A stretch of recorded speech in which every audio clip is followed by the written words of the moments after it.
Kan hati kita, semua amal itu tergantung karena niat. Niat yang membuat loyang jadi emas.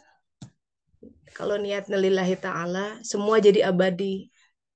Pekerjaan yang tampaknya sepele, yang mungkin orang nggak ada nggak ada maknanya di hadapan orang gitu ya, mungkin di hadapan orang, tapi di hadapan Allah Ta'ala jadi besar gara-gara niat.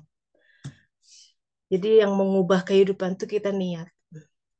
Makanya bab awal tuh tentang niat. Kalau belajar sesuatu, luruskan niat kita. Pastikan kita cek terus. Ini niat bener nggak buat Allah. Kadang-kadang tersisipi soalnya. Demi Allah dan juga ini. Nah itu rusak itu amalan itu. Harus ikhlas. Aduh itu tidak mudah. Betul-betul. Lillahi ta'ala. Begitu kita mengidentifikasi ada yang nyusup tuh penyusup. Saum sekalian kurus. Nah, itu mesti diistighfari tah. Kayak gitu-gitu tuh nggak usah ada motif-motif lain. Harus bersih. Buat Allah Allah aja. Nggak usah bakalan kiri kanan itu yang sulit. Jadi ikhlas itu memang sulit. Karena hawa nafsu kalau masih besar dia akan meniup-niupkan motivasi-motivasi keinginan-keinginan, kehendak, cita-cita yang berasal dari dirinya yang pasti jelas akan menyesatkan. Ya, nanti kita lihat hari ini memang kenapa ada kecenderungan sesat. Nah, ini menarik dari kisah di Sejaratul Qaum. Baik, kita mulai dengan sama-sama membaca basmalah dan sholawat. Bismillahirrahmanirrahim. Allahumma sholli ala Sayyidina Muhammad wa ala ali Sayyidina Muhammad. Nah, jadi kita harus berjuang agar hidup itu, kita kan punya aktivitas banyak ya sehari-hari itu dari pagi sampai tidur lagi itu pastikan itu bernilai abadi gitu. Kalau enggak rugi, rugi banget. Kita udah capek gitu ya. Ada yang bekerja, ambil ngurus anak ya. Ada yang wah mesti menembus kemacetan, you name it. Udah gitu di hadapan Allah Ta'ala nggak ada nilainya. Dan itu sahabat-sahabat yang dinilai itu bukan perkara berapa banyak kebaikan yang kita lakukan. Informasi dari Al-Quran, di Yaumul Mizan nanti, timbangannya adalah Al-Haq, kebenaran. Itu kenapa hati mesti hidup, karena dia yang bisa melihat kebenaran di sebuah perkara. Ada dua, tiga pilihan, mana yang harus diambil. Kalau tidak buta mata hati, dia bisa melihat yang ini yang aku harus kerjakan. Al-Haq, nilai kebenarannya. Jangan sampai kita mengerjakan sebuah kekaryaan yang orang lihat, wow, disanjung-sanjung lah. Atau kalau masih ekstrim ya, misalkan ulama gitu ya, followersnya banyak. Wah kelihatannya soleh dah, kelihatannya soleh, kelihatannya ahli surga pokoknya. Begitu meninggal, dia masuk ke alam malakut kan, naik tuh. Di alam barzakh tuh alam malakut. Kita sedang di alam mulk. Itu masuk ke alam barzakh, kita naik satu lapis. Di sana kebenaran terkuak. Yang palsu kebakar. Oleh karenanya, kalau kita meninggal membawa kepalsuan, membawa hal yang tidak hak, otomatis kebakar dengan sendirinya. Itu yang mewujud menjadi siksa kubur. Bukan Allah menyiksa. Apa mau dikata kita mendekat kepada sumber cahaya masih membawa kegelapan? Nauzubillah min dzalik. Itu kenapa kita harus berjuang pulang ke hadirat Allah Ta'ala. Saatnya sudah tiba, malaikat maut datang. Ya Allah, aku ingin pulang dengan qalbun salim. Nafsu mutmainnah. Hati yang tenang. Nggak ada dendam. Aku maafkan semua. Sepahit apapun itu, aku serahkan lagi pada Allah Ta'ala. Walaupun masih nangis kalau mengingat itu. Saking sakit gitu. Tapi ya udahlah. Aku serahkan sama Allah Ta'ala. Aku ingin bersih sama orangnya begitu ketemu, udah senyum aja. Demi jiwa kita. Kalian nggak mau ngotorin jiwa. Ada hal yang begitu pahit untuk kita kenang. Gitu ya. Mungkin kesalahan karena kebodohan kita di masa lalu. Yang kita harus istighfari. Harus diistighfari. Dan itu nggak habis-habis. Jadikan kita istighfar itu sesuatu yang nikmat gitu untuk dilakukan. Karena kita sungguh harus beristighfar terhadap bukan hanya hal yang kita salah dalam melakukannya, bener pun kalau dianggap salah sama orang itu mesti istighfar, bayangin susahnya ya jadi manusia. Harus istighfar bagaimanapun juga. Itu Rasulullah melakukan itu. Siapa yang merasa dizolimi oleh aku, begitu. Beliau apa menzolimi, sama sekali jauh dari itu. Tapi siapa tahu merasa dizolimi. Beliau tidak bermaksud. Kadang kita begitu kan, gak bermaksud itu, tapi orang salah ya kan dikiranya. Ya itu pun kita mesti beristighfar. Coba bayangkan. Karena tidak akan terjadi miscommunication seperti itu kalau tidak Allah kehendaki. Kenapa kok salah diterimanya gitu kan? Itu. Jadi justru hidup tuh dalam sebuah kegentingan yang sangat, jangan sekali-kali merasa udah aman. Mendingan kita menghiasi diri kita dengan rasa takut yang membawa kita kepada keamanan yang sebenarnya. Dibanding merasa sudah aman, merasa udah jadi ahli surga, begitu ke alam barzah, tekor, kesempatan beramal soleh hilang. Sudah selesai, game over, yang ada hanya penyesalan, meratapi, tidak bisa kemana-mana. Nauzubillah min dzalik. Nah, jadi mari kita berjuang untuk menjadikan setiap apapun yang kita pegang ya, mau nyapu, mau ngantar anak, mau kerja di depan komputer, mau jualan, apapun aktivitas kita, sertakan bismillah di awalnya. Ya Allah ini untukmu. Nanti kepleset tuh di tengah-tengah, ada motivasi yang muncul, ada ujub yang muncul, ada ria, ada sum'ah, pengen pengen dipuji, pengen banyak followers, pengen dilihat orang, nah kayak gitu-gitu. Itu butuh kepekaan hati untuk kemudian melihat dan istighfarnya jadi dalam di situ. Maka dengan demikian sebenarnya kita tuh sibuk beristighfar, boro-boro mikirin orang lain, mikirin keburukan hati aja udah bikin kita aduh, astagfirullah. Jadi kalau udah begitu nggak usah mikirin kehidupan orang lain, rumah tangga orang lain, itu urusan mereka. Boro-boro ada waktu nonton gosip-gosip ya kan. Ini sibuk gitu bersihin hati, aduh ya Allah, astagfirullah, astagfirullah, astagfirullah. Nanti nonton gosip malah tambah sama nggak jelas ya kan, ngomongin keburukan orang berhibah gitu. Nauzubillah min dzalik. Nah, jadi jangan sampai kalau kita umpamakan ada dua dua perumpamaan yang ekstrim. Satu, seorang yang terlihat soleh di mata orang ahli surga ketika meninggal ternyata di hadapan Allah Ta'ala timbangan akhlaknya tuh ringan. Kan bingung malaikat. Malaikat kan nggak bisa lihat isi hati. Kecuali malaikat tertentu tuh yang udah ada yang 7 lapis langit diberi kekuatan bisa mengendus hal-hal tertentu. Tapi malaikat hafazoh kiri kanan itu simply menuliskan apa yang kita lakukan secara fisik. Tidur, ini begitu shift sore datang, gantian shift malam turun, yang shift siang naik gitu bawa amalan. Kok ringan? Padahal di hadapan orang pekerjaannya, kontribusinya besar sekali di hadapan Allah Ta'ala, timbangan al-haknya ringan. Waduh, nangis ya. Nauzubillah min dzalik. Kenapa? Karena banyak bercampur, dia melakukan itu semua untuk nama diri, senang dipuji, sum'ah, gitu ya, ria. Nauzubillah min dzalik. Di sisi lain, ada seseorang yang kayaknya banget, dunia banget. Orang melihatnya, wah pengusaha sibuk ini itu. Kayaknya yang dikejar dunia aja. Orang nggak nyangka bahwa dia akan dihisab nanti ternyata timbangan al-haknya besar. Ketika dilihat kenapa? Oh ternyata di kepalanya yang dia pikirkan adalah untuk membantu orang. Untuk ini apa namanya? Jadi bukan dia yang dipikirkan, bukan nama dirinya, bukan kebesaran dirinya, tapi gimana caranya saya membantu orang, gimana saya memberi manfaat buat orang. Ternyata itu bobot al-haknya besar.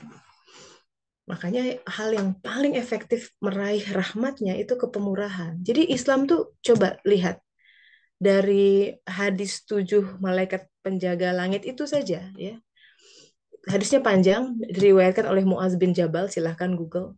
Itu hadis yang bikin Muaz bin Jabal nangis terseduh-seduh sampai yang nanya berpikir nih bakal berhenti nggak nih nangisnya gitu ya. Saking ini hadis yang beliau pegang betul yang dikatakan oleh Rasulullah SAW secara pribadi ketika berdua. pegang ini kata Rasulullah. Kalau kamu pegang ini, insya Allah selamat gitu. Ya itu tentang malaikat tugu penjaga langit yang akan menyaring amal-amal. Kalau ada ribah, ketahan tuh. Kalau ada memegahkan diri dari orang lain, ketahan tuh amal-amal. Walaupun dia sholat, umroh mungkin hari itu, dan lain sebagainya. Ini ilmu yang wajib kita pelajari. Karena kita suka merasa diri udah baik gitu ya, sedekahnya banyak, oh baru aku infak ratusan juta, misalkan wakaf masjid. Tapi di situ mencampuri dengan ingin pencitraan. Jadi rusak itu. Karena kita berhadapan dengan zat yang maha pencemburu, sahabat-sahabat. Kata Allah Ta'ala, kalau ada orang yang bilang, ini untuk Allah dan untuk negaraku. Ya, kata Allah, untuk negaramu saja. Jadi untuk Allah dan untuk kesehatanku, kata Allah. Untuk kesehatanmu saja. Kalau buat Allah, Allah aja. Nggak usah nyebut yang lain. Titik. Itu ikhlas. Dan itu tidak mudah. Maka suatu hari ketika Rasulullah SAW ditanya oleh para sahabat, apa itu ikhlas? Beliau tidak bisa kasih jawaban. Beliau bertanya pada sahabatnya, malaikat Jibril yang sering datang, saking sering ketemu, jadi kayak sohib gitu. Jibril gak bisa kasih jawaban. Itu malaikat muqarrabun. Akhirnya jawabannya, Jibril naik, tanya. Sampai tanya ke Allah Ta'ala, berkata itu hanya rahasia antara aku dan hambaku. Saking nggak bisa terdefinisikan tuh. Begitu terdefinisikan jadi kontennya sempit. Rahasia. Artinya itu betul-betul hal yang di dalam gitu, rahasia hati. Ikhlas. Kita nggak bisa menilai, oh dia mah nggak ikhlas ya kayak gitu, orang belum tahu. Ya. Nah, tapi kalau kata Ibnu Arabi gimana bisa ikhlas? How can the heart travel to God? Gimana hati bisa melambung kalau dia masih terikat oleh sekian rantai-rantai syahwat dan hawa nafsu? Nah, hari ini kita akan mempelajari kenapa sih manusia itu belepotan banget dengan syahwat dan hawa nafsu. Gitu. Nanti kita akan lihat ayat ini ayat yang dikutip oleh Ibnu Arabi di kitab Sajaratul Qaum. Kita lihat sama-sama ya. Auzubillahi minasyaitonirrajim. Bismillahirrahmanirrahim. Suratnya surat cahaya lagi ya, An-Nur.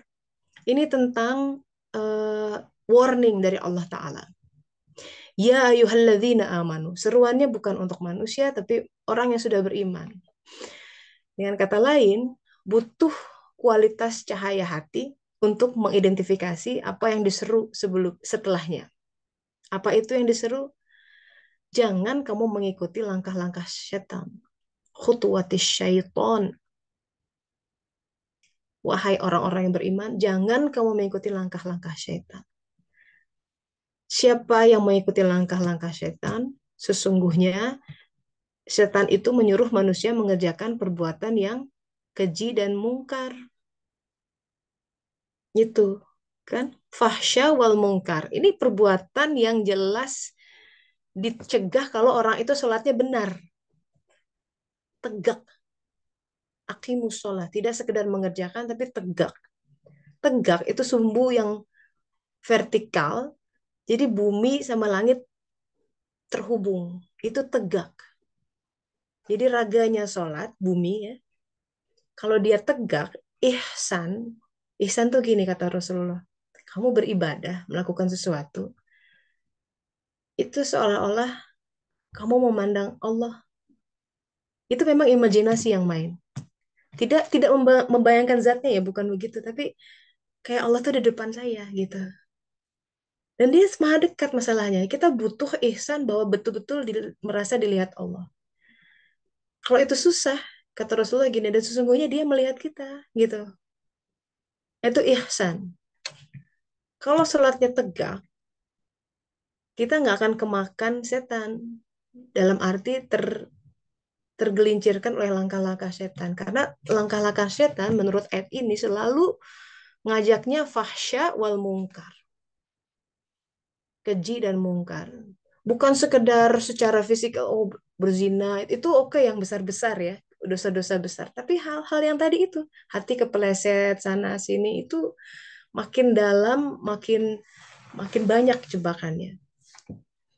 Makanya dikatakan kalau bukan karena karunia Allah dan rahmatnya kepadamu, niscaya tidak ada seorang pun di antara kamu bersih dari perbuatan keji dan mungkar itu selama-lamanya. Bayangkan.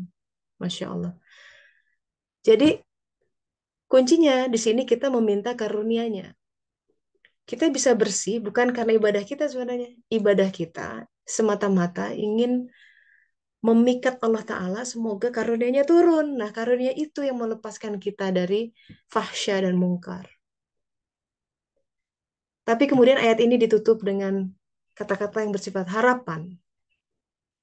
Akan tetapi Allah membersihkan siapa yang Dia kehendaki. Mayyasya. Nah, ini dalam siapa yang dikehendaki. Saya pengen jadi kuncinya Dia Ta'ala gitu. Kita betul-betul harus harus berjuang untuk memikat Allah Ta'ala supaya Dia menghendaki kita. Are we good enough gitu.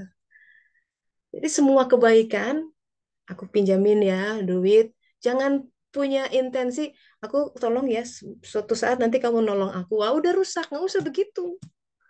Tinggalin aja. Kalau ngasih ngasih, kalau minjemin minjemin. Nggak usah ada intensi motif bahwa ini aku bantu anakmu suatu saat nanti kamu bantu anakku. Nggak usah, itu merusak dan itu jadi low gitu. Jadi kita mengaitkan jadi kayak ada pamrih gitu, harus bersih bersih bersih bersih. Kalau nolong nolong aja, kalau saum buat Allah Allah aja, lillahi ta'ala. Terserah dia mau bilang terima kasih mau enggak. Kita kan kadang suka tersinggung, oh kasih pinjem, aku tolong bahkan nggak ngasih, nggak balas SMS makasih bu gitu. Itu berarti ada pamrih. Kalau mau nolong nolong aja, ini buat Allah.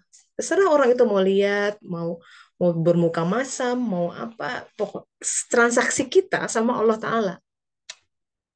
Demimu ya Allah, udah manusia adil, terserah silahkan, karena saya berkepentingan ingin menjadi hamba yang Dia kehendaki. Siapa tahu malah gitu ya melihat oh ini anak ini hambaku ini baik banget, nah karunia turun. Kemudian coba ditutup dengan asmaul husna, ya Allah maha mendengar lagi maha mengetahui. Dia maha mengetahui dan maha mendengar hati kita.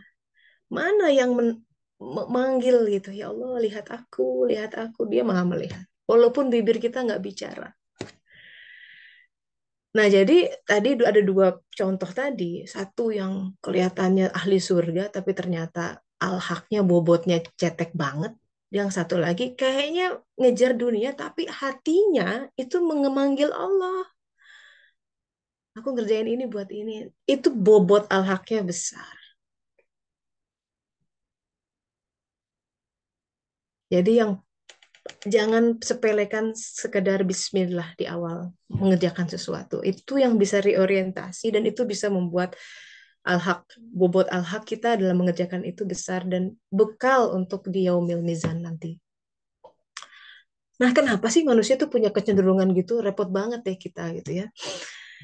Gini ceritanya di Sajaratul Qaum. Kita lanjutkan kisahnya. Jadi masih tentang penciptaan Adam. Dulu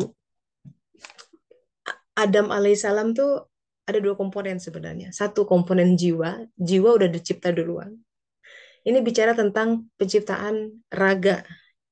Jasadnya Adam alaihissalam dalam sebuah hadis tuh konon diambil dari 4 penjuru bumi di tanah yang terbaik.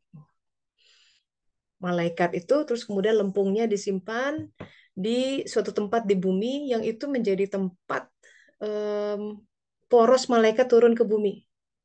Sampai sekarang masih ada tuh tempatnya. Dulu tempat itu dilihat oleh Nabi Yakub di Khazanah Nasrani disebut Jacob's Ladder gitu. Nabi Yakub lagi tertidur, kok ada malaikat dari langit turun. Jadi dia menemukan sumbu itu. Jadi sumbu ada satu di ke bumi ini, ada satu sumbu yang terhubung langsung dengan langit dan itu tempat naik turun malaikat. Malaikat pagi naik, kalau udah sore yang atas turun. Nah, itu membawa berkah. Tanah itu disemai di situ. Tapi sebelum itu, kata Ibnu Arabi begini, ketika Allah Subhanahu wa taala memberi perintah untuk mengambil segenggam tanah untuk menciptakan Adam alaihissalam, malaikat yang diutus apa coba? Malaikat kematian. Itu udah simbol tuh, tanah. It's only for temporary. Yang diambil tuh malaikat kematian. Saat itu, nah ini iblis sudah ada di bumi, berjalan-jalan. Sementara malaikat kematian itu mengambil tanah dari seantero bumi. Dikatakan di keterangan lain di 4 penjuru, utara, selatan, timur, barat. Ada tempat-tempat ketika tanah itu diambil, iblis sempat menginjak tanah itu. Ketika tanah Adam teraduk, maka ada bagian dari tanah yang diinjak iblis itu, saking dia makhluk yang membawa kegelapan ya, hawa nafsu, bekas injakannya itu membentuk hawa nafsu. Kalau tanah yang tidak terinjak oleh iblis, dia bersih. Maka iblis bisa hidup dan berkuasa di dalam hawa nafsu. Gitu. Jadi hawa nafsu, sifat iblis hawa nafsu itu gini, 11-12. Apa diantaranya? Tergesa-gesa. Ya, hawa nafsu tuh pengennya cepet, cepet, cepet, cepet. Kalau minta doa tuh mana, mana, cepet, cepet, cepet. Kalau punya keinginan, ingin terwujud. Gitu. Maka salah satu cara praktis untuk membedakan ini keinginan saya nih hawa nafsu atau bukan, gimana coba caranya? Karena dia pengennya cepet sprint-sprint. Ajak dia maraton. Teler dia si hawa nafsu mah. Nggak akan kuat. Itulah diantara salah satu rahasia kenapa doa di stall gitu, di agak dilambat. Dilihatin karena dalam kita menjalani kehidupan, kalau kata kita lama ya, tapi itu betul-betul untuk meluruhkan hawa nafsu. Kalau itu benar keinginan itu membara tuh, hawa nafsu hilang 2-3 hari, keinginannya kok jadi pudar ya. Dulu 2 hari 3 hari yang lalu kayaknya mau gebu-gebu, pengen banget ini, pengen. Ternyata enggak. Saya ngajarin itu sama anak tuh. Kita waktu itu ke toko, dia pengen ada apa namanya, lagi senang anime tuh Japan. Ini samurai-samuraian mah katanya. Wah bagus nih, cuma 1 euro, please, please, please. Nah, ah, kita endapkan dulu ya nak ya. Bawa ke rumah 2 jam 3 jam. Saya tanya lagi, masih mau beli? Enggak deh. Tuh kan tadi, cuma 3 jam udah luruh. Jangan selalu impulsif impulsif buying gitu namanya. Hawa nafsu tuh, hati-hati. Pikirkan baik-baik, tunggu beberapa hari, bener masih mau. Nah, itu pun harus dievaluasi lagi. Kan gini, kalau mau ngecek apa itu hawa nafsu, cek aja dengan 3 kondisi. Keinginan oke, masih ada menggebu-gebu. Kesempatannya ada nggak? Bisa, ada waktu nggak keluar itu? Atau kesempatan tuh kalau kita terconstrain, kalau ibu-ibu sama anak-anak, ya kan? Bisa keluar, nggak bisa, misalkan anak lagi sakit, berarti nggak ada lah kesempatannya. Atau keinginan ada nih, kesempatan ada waktunya, tapi nggak ada kemampuan, badan remuk, misalkan lagi sakit, nggak usah dipaksain. Ingin ada, kesempatan ada, duitnya kagak ada, jangan usah dipaksakan. Itu hawa nafsu namanya. Jadi cara untuk meneropong hawa nafsu, pertama ajak dia maraton. Segala sesuatu tuh nggak usah impulsif. Gitu. Cek, cek. Makanya tartil, baca Quran juga dengan tartil. Kita membaca kehidupan diri juga harus pelan-pelan. Don't always jump into conclusion.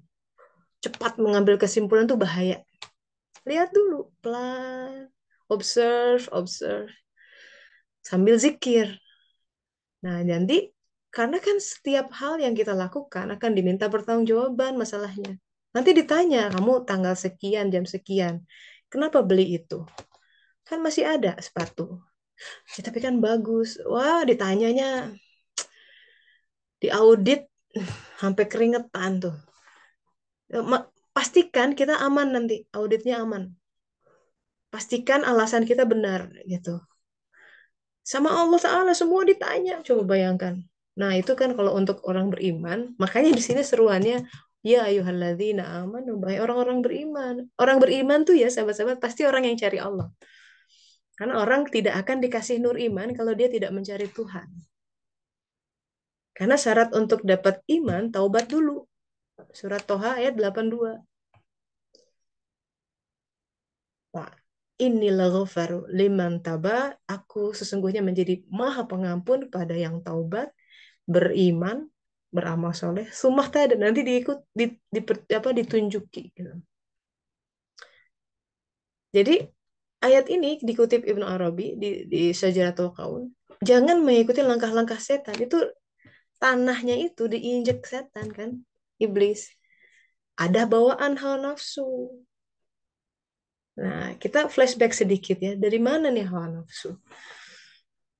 Kalau lihat dari penciptaan, jiwa kita, jadi jiwa itu bahasanya adalah nafs. Kayak disebut ada nafs, ada 3 macam nafs. Nafs amarah, nafs lawamah, ada nafs mutmainnah. Nafs amarah ini bukan marah, bukan marah-marah gitu. Amarah, amarah itu selalu membawa kepada keburukan. Fahsya mungkar tadi, ke, ketelan setan itu tadi si iblis. Mungkin nggak marah-marah, tapi aduh bangga dirinya itu nafs amarah. Harga dirinya gitu. Aku pejabat, kamu siapa? Ditempeleng. Aduh, asnauzubillah. Mesti hormat sama aku gitu. Kalau jalan pengennya dibukain pintu gitu. Semua orang harus red carpet kalau perlu. Hormat. For rider. Astagfirullahaladzim. Nafs amarah. Hati-hati bisa aja.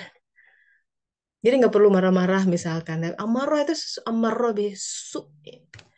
Memerintahkan kepada keburukan. Nggak nyari Tuhan biasanya. Nauzubillah min dzalik. Yang dicari harga diri, jabatan, gimana kita secure kepemimpinan. Kalau perlu 5 generasi, semua anak cucu memegang tampuk kepemimpinan, misal ya.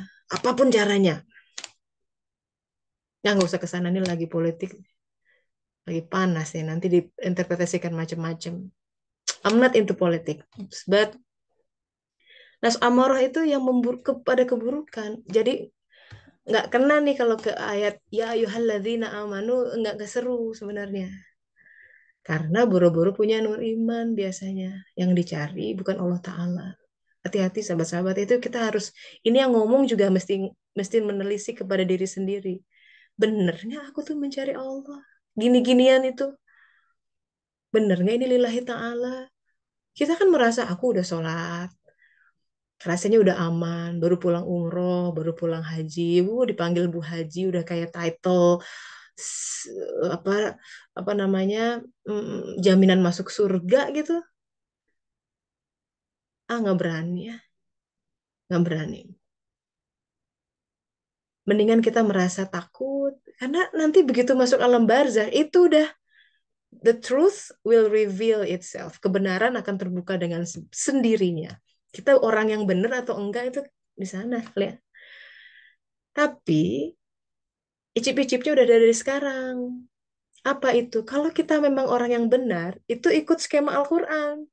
Benar imannya, berarti dia bisa mengidentifikasikan amal soleh.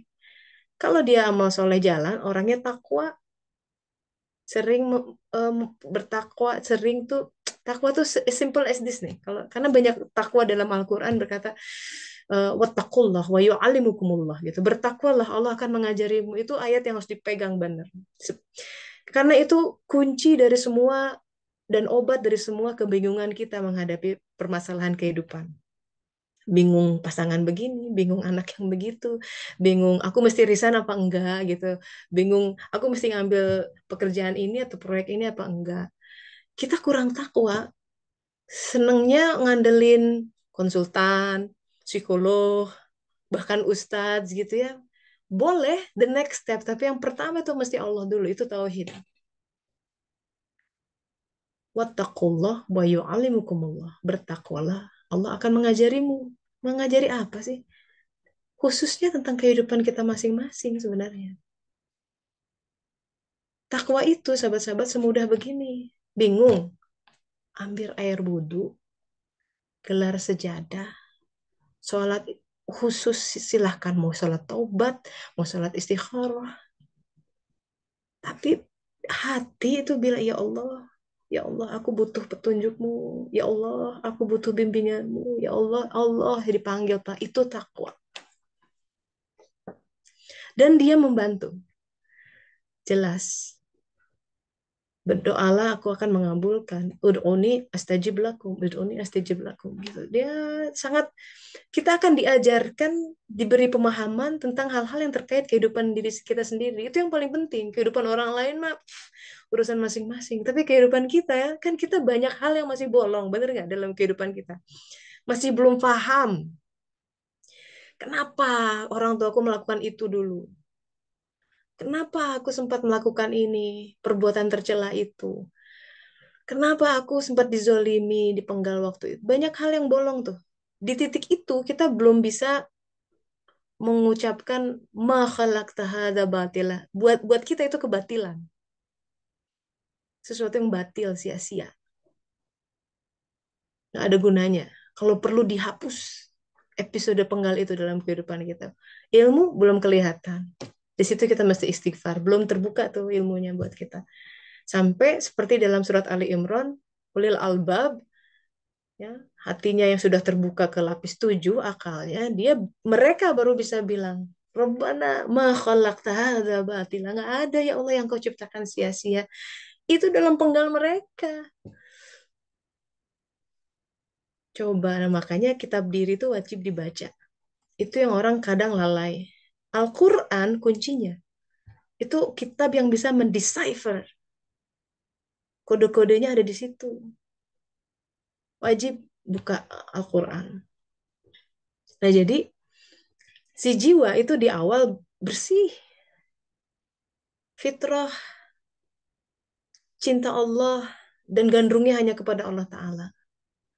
120 hari janin di dalam rahim ibu, hadisnya ada, ditiuplah si jiwa bersama ruhnya. Jadilah dia entitas manusia yang utuh. Hadis lain mengatakan begitu manusia lahir, setiap bayi terlahir fitrah adalah orang tuanya yang menjadikan dia begitu-begitu ya. Jadi ada kecenderungan Nasrani, Yahudi, Majusi. Fitrahnya memburam. Turun, turun, turun. Nah, 3 kegelapan di ayat lain. Memang mesti begitu karena benih ditanam di kegelapan supaya dia tumbuh. Itu sunatullah. Nah, hawa nafsu itu adalah bentukan ketika si nafs ditiupkan ke dalam jasad. Hawanya si nafs, bukan nafs yang sebenarnya. Hawa nafsu. Hawa nafsu itu kata Al-Quran, dia selalu menyesatkan. Karena dia tidak mengenal Tuhan. Yang dia cari, yang dia kenal Tuhan-Tuhan berbentuk duniawi yang dia anggap memberikan sebuah keamanan. Jadi bagi hawa nafsu, Tuhannya adalah kalau aku dapat permanen kontrak, ya, jadi pegawai tetap, amanlah hidupku. Itu kata si hawa nafsu. Dia nggak bisa melihat yang lain. Kata jiwa, loh, Allah Maha Pemberi rezeki kok, mau perusahaan gulung tikar juga silahkan gitu. Nggak akan kehilangan cara Allah memberiku makan. Itu kata jiwa. Kata hawa nafsu, kalau pernikahanku kandas, habislah aku. Wah, sudah jelek. Itu hawa nafsu. Dia cuma lihat parameter-parameter duniawi. Kata si jiwa, enggak, Allah bisa memberi pasangan yang lebih baik. Nah, gitu kan. Jadi hawa nafsu parameternya beda sama si jiwa. Nah, di situ pentingnya upgrade akal jiwa. Kalau enggak, kita kemakan terus sama si hawa nafsu yang selalu mendikte kita, mengatakan kamu gagal dalam diri ya, di kepala kita berkecamuk. Kamu gagal, kamu kurang keren, kamu kurang cantik, kamu apa aja. Kamu mestinya kayak gitu dan lain sebagainya. Nah, artinya hidup itu kita harus beranjak dari nafs yang amarah. Biasanya kalau sudah mulai bertobat nih, gandrung pengajian, itu udah mulai nafsu lawamah. Kadang lawamah tuh masih gelisah tuh, kadang naik, kadang turun. Kadang khusyuk, Allah kasih khusyuk dalam sholat bisa nangis. Kadang males, gitu ya. Itu nafsu lawamah. Kebanyakan salik posisinya di situ, nafsu lawamah. Tapi hebatnya di dalam Al-Quran, Allah Ta'ala bahkan bersumpah demi nafs lawamah. Saking Allah Ta'ala melihat, aduh kasihan banget dia tuh berjuang sih, cuma masih kerepotan dengan hawa nafsunya. Nah, dalam suluk itu kita beranjak, pertama beranjaklah dari nafs amarah ke lawamah, target kedua jadi nafs mutmainnah, ketemu kodrat diri. Target ketiga adalah menjadi hamba-hamba yang didekatkan. Jadi artinya terus namanya suluk kan perjalanan. Nggak akan berhenti sebelum kita mencapai end destination. Siapa itu? Allah Ta'ala. Maka tujuan kita hidup adalah ma'rifatullah. We have to be something. Makanya disebut human being, sahabat-sahabat. You have to be. Jadi dari menjadi sesuatu persona yang lebih gitu. Nanti kita sudah terjebak bukan human being ya, human doing. Pokoknya hari ini, wah, things to do, listnya panjang banget. Doing, doing, doing, doing, ke kanan, kiri. Aduh, kayaknya lari sana pontang-panting. Tapi kita nggak sadar kita lagi lari di treadmill. Kayaknya udah lama nih lari kemana-mana. Kayak red race gitu of life. Kayaknya udah mengerjakan banyak hal, tapi lari di tempat sebenarnya. Nauzubillah min dzalik. Nah itu jangan, pastikan ini hak. Pastikan apapun yang kita pilih itu membawa kita dekat sama Allah Ta'ala. Itulah kira-kira ya. Jadi kalau di sini kita bisa paham, memang kita punya kecenderungan raga kita kayak iblis, kecenderungan hawa nafsu, karena sudah ada yang tercampur ketika eh, penciptaan itu. Dengan izin Allah tentu saja. Allah tahu, jelas ya. Kenapa kok begitu? Kenapa nggak dibuat aja kita kecenderungannya baik aja? Itu jadi malaikat dong. Justru hebatnya manusia, kita bisa overcome itu. Itu yang bikin malaikat disujudkan. Dan entitas gelap itu, sahabat-sahabat jangan salah ya. Kita memang ditempatkan di dunia paling jauh. Ini twilight zone. Di dunia ini, kegelapan mewujud. Kejahatan menyeruak. Tapi ini adalah baru awal untuk kita mengenal Dia Ta'ala. Kayak perkembangan bayi ya. Kenapa bayi disimpannya di inkubasi itu di rahim tuh kan gelap. Kalau enggak matanya sel-sel retina dan lain sebagainya nggak bisa bertumbuh. Kalau dia terpapar oleh intensitas cahaya yang demikian kuat, ini ada Bu Dokter ini nih bisa jelasin tuh ya dari embriologi. Buta tuh orang, dia harus digelapkan. Intensitas cahayanya didim gitu ya. Ini kita sedang begitu. Dunia ini rahim lain tuh sebenarnya. Kita lahir dari rahim ibu kita ke rahim besar namanya dunia. Makanya kata Nabi Isa, kalian harus terlahir dua kali manusia itu. Kelahiran pertama adalah kelahiran jasad kita. Kelahiran kedua nanti jiwa kita mesti lahir. Nah, itu sebagai pembuka, biar ada waktu untuk diskusi, saya cek dulu chattingnya nih. Ini ada dari Mbak Dewi, teh kalau dalam membantu orang terburu-buru juga bisa jadi bumerang ya? Bisa jadi. Apakah itu juga hawa nafsu atau panggilan kebaikan Allah? Bagaimana membedakannya? Nah, ini memang harus banyak-banyak mengasah eh, rasa hati gitu ya. Bisa jadi keburu-buru. Nah, ini juga kadang kita nggak tegaan. Nggak tegaan juga hati-hati bisa jadi hawa nafsu loh. Kita menolong orang bukan karena kasihan aja. Kasihan itu bisa jadi hawa nafsu. Lillahi ta'ala. Kalau kasihan bahkan kadang kita suka begini ya. Bisa jadi seolah-olah, aduh kasihan ya, menuduh menuduh Allah berbuat aniaya sama orang itu dengan halus ya. Bukan. Tapi kita nah ini memang halus sih, memang halus mainannya. Bahkan kita menolong orang pun mesti tentu lihat konteksnya. Kalau memang itu harus emergency masuk rumah sakit dan butuh sore itu juga, Allah Maha tahu. Tapi memang ada satu tahapan yang jangan kita lewatkan, yaitu bicara dulu sama Allah Ta'ala. Itu nggak 5 detik doa, sujud dulu sama Allah Ta'ala. Pak, ya Allah, apakah ini benar? Ini orang butuh. Bismillah. Yang awal Bismillahnya itu jangan jangan jangan terlewat gitu. Wallahu alam. Begitu Mbak Dewi, sahabat-sahabat. Nah, gimana nih hari ini topiknya? Bikin liar atau Teh Boni kumaha ya? Silakan, ada Pak Ahmad juga. Wah, Pak Ahmad, silakan Pak gabung lagi. Alhamdulillah. Bagaimana nih kajian kita hari ini? Boleh langsung di unmute ya. Mbak Ayu juga sempet nih. Lagi di kota mana Mbak Ayu? Dan biasanya Lagi di berkeliling nih. Leiden teh, lagi libur. Oh, lagi libur. Alhamdulillah. Iya, Aduh, saya lagi mau ke Indonesia yes. nih. Iya, iya. Iya. Nantilah ya pulang dari kita ngopi-ngopi lagi insya Allah. Siap, insya Allah teh. Gimana nih, Iya. by the way, materi kita hari ini? Apa yang membuatmu yang, oh wow, apa yang di underlying? Itu yang Eh, kena banget yang nafs apa? lawamah.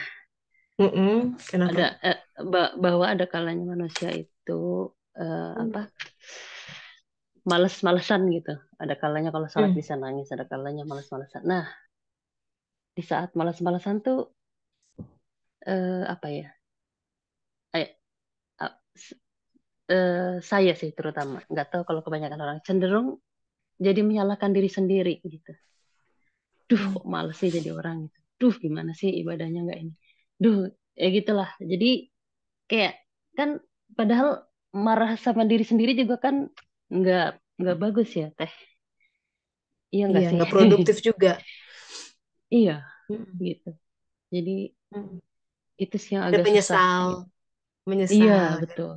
Iya, Iya, betul. iya, iya. Ada tuh Mbak Ayu di Al-Hikam.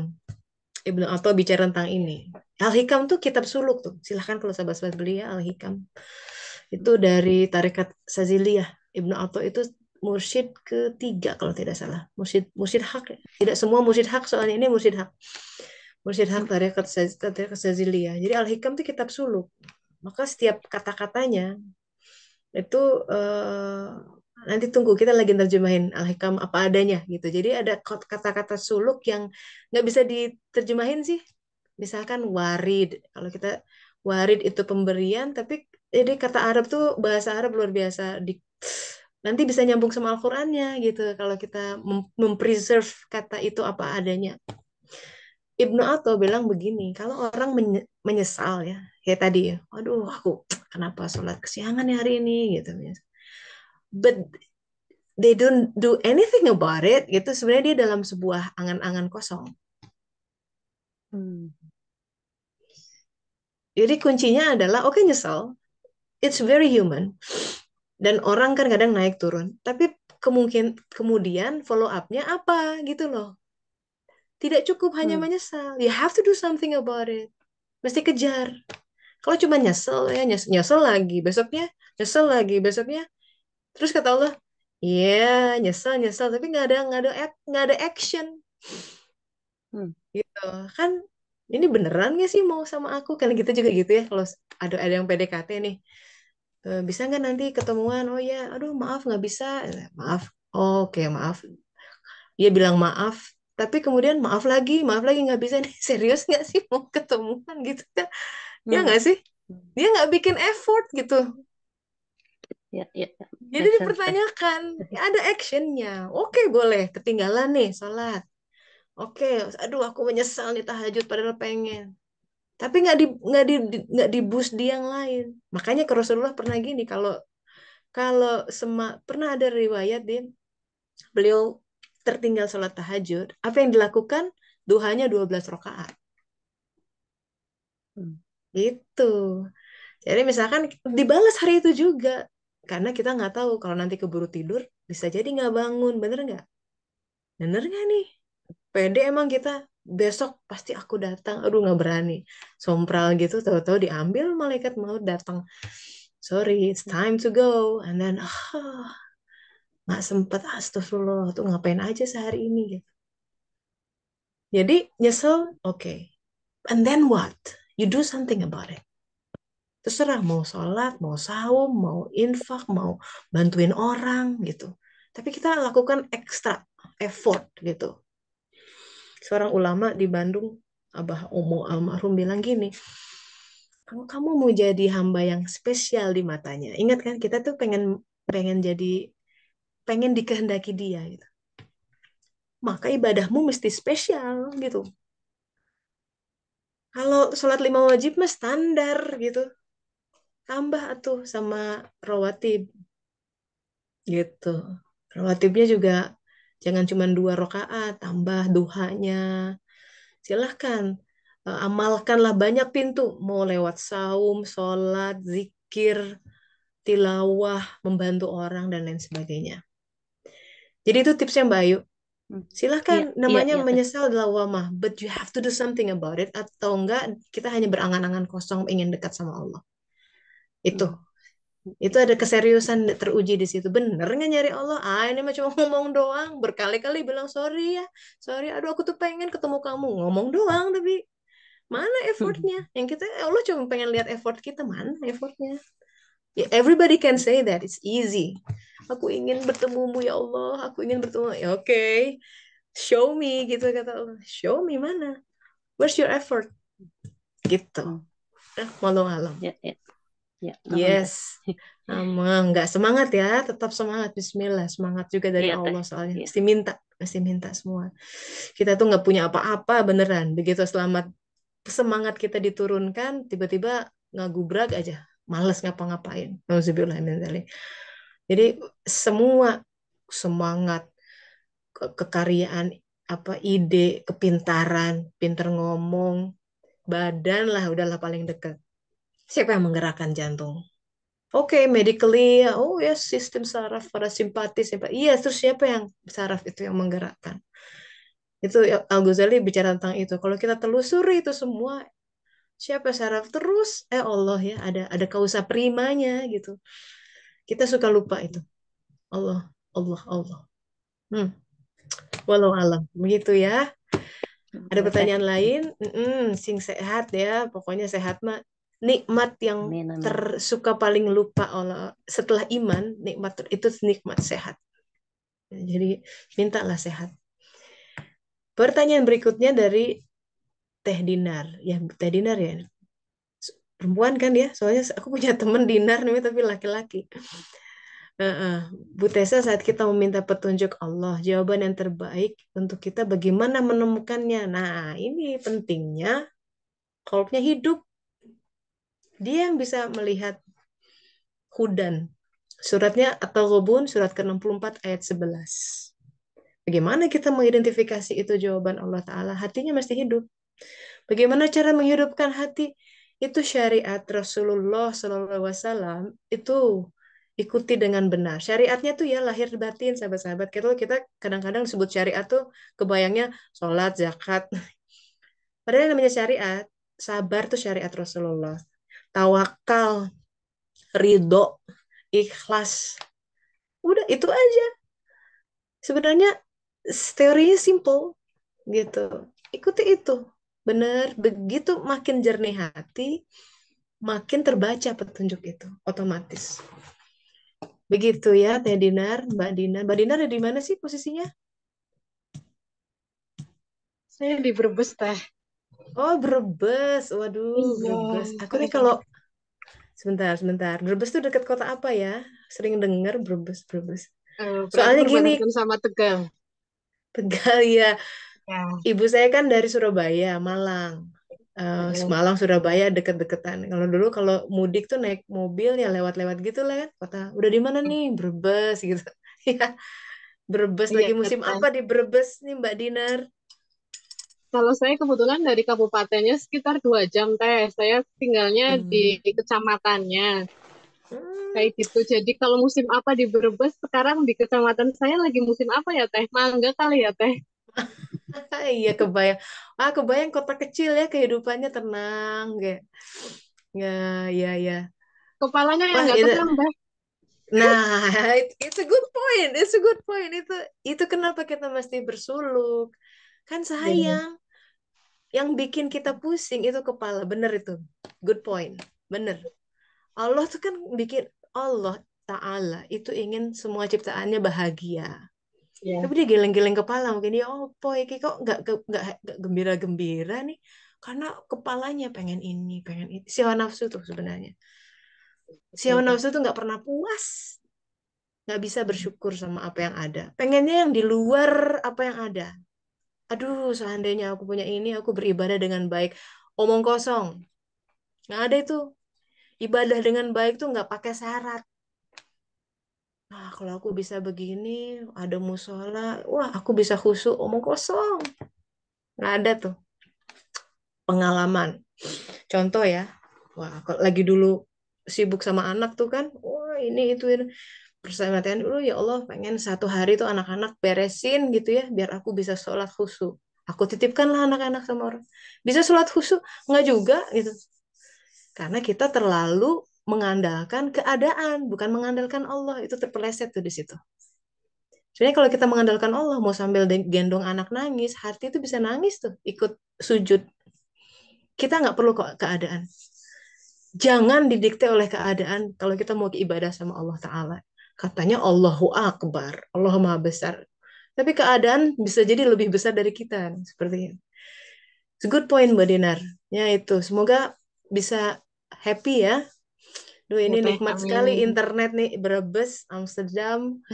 Bisa Sangat ngomong ya. sekali. Iya Teh, betul Teh. Yes, Nikmat yes, sekali. yes. Makasih banget Teh selama ini Alhamdulillah, ilmunya. alhamdulillah. Amin.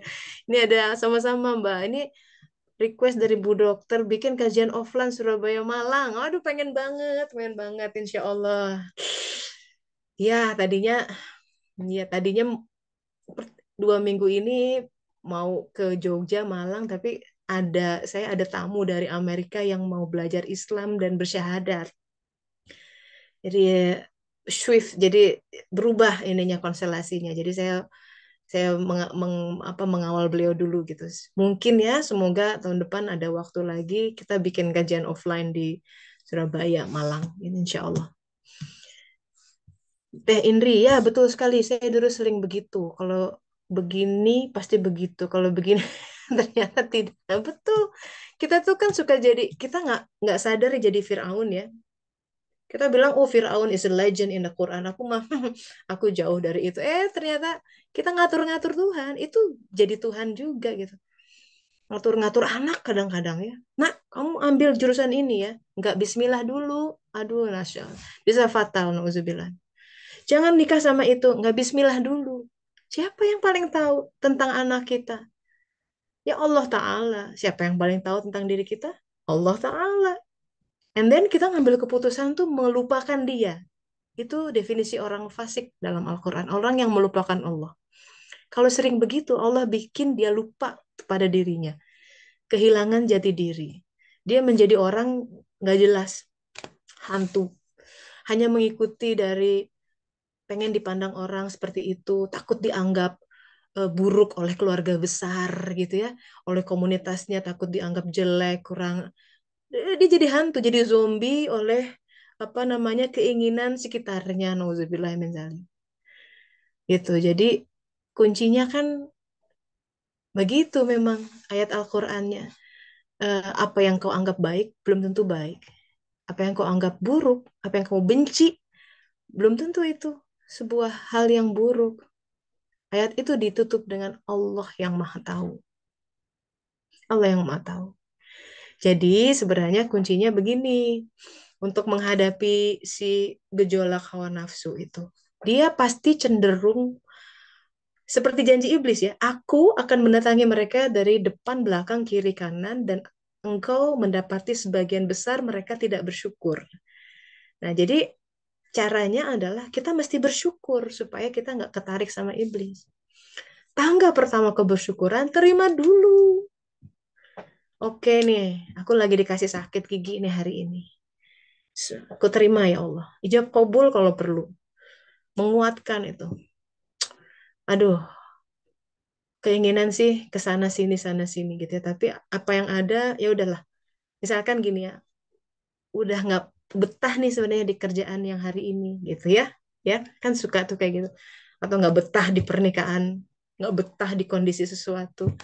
Tapi yang ada kan itu, nggak usah loncat kemana-mana. Sikapi apa yang ada dengan baik, itu caranya. Nanti gimana tentang 2 jam lagi, besok, 3 bulan lagi, itu Allah yang ngatur. Kebanyakan orang sering terjebak dengan utak-atik gatuk. Wah, gimana caranya ya biar aku lupa Allahnya. Nah, itu salah banget. Dia hanya akan tergerus oleh kelelahan yang tak berujung.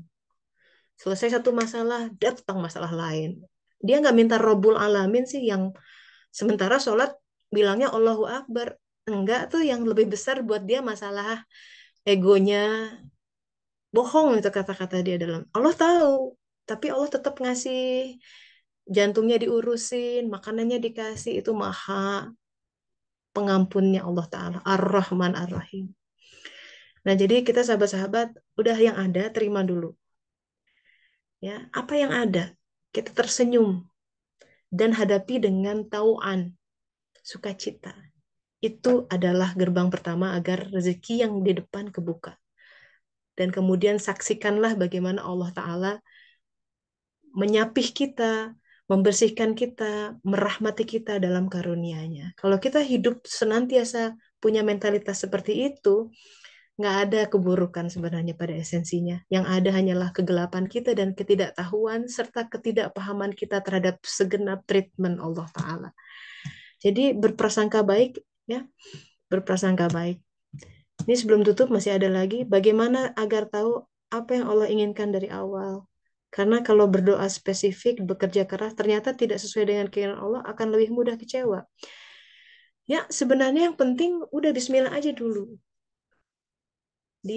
Kita meniatkan ini untuk Allah Ta'ala. Itu pun sangat membantu. Gitu. Nanti kalau Allah lihat memang kita ingin mencari Dia, kita akan diarahkan kepada hal yang spesifik secara bertahap. Artinya ini yang proses, dan ini it's a process. Di awal kita melihat kebenaran dim gitu ya, redup, ini bener, nanti lama-lama menerang, it's a process. Suluk adalah proses. Mencari kebenaran sejati adalah sebuah proses. Nikmati prosesnya di setiap saat. Ya, karena di situ ada pembelajaran tentang siapa diri kita dan siapa Allah Ta'ala. Gitu. Ya, jadi berpengharapanlah gitu, semangat terus gitu, terima apa yang Dia berikan dengan tersenyum. Saya terima ya Allah, Bismillah, jalani gitu. Itu cara menjalani hidup, as simple as that. Tapi itu harus terus diingatkan gitu supaya kita tidak lalai dalam kehidupan ini. Semoga bermanfaat sahabat-sahabat. Saya masih siap-siap packing dulu nih ya. Doakan selamat. Mari kita tutup dengan doa akhir majelis.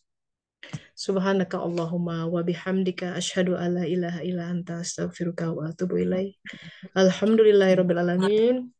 Silakan sahabat-sahabat melanjutkan aktivitasnya Atur nuhun sampai Teh di Tessa. Bandung. Makasih Teh Insyaallah. Tessa. Sama-sama. Waalaikumsalam warahmatullahi wabarakatuh. Pamit ya.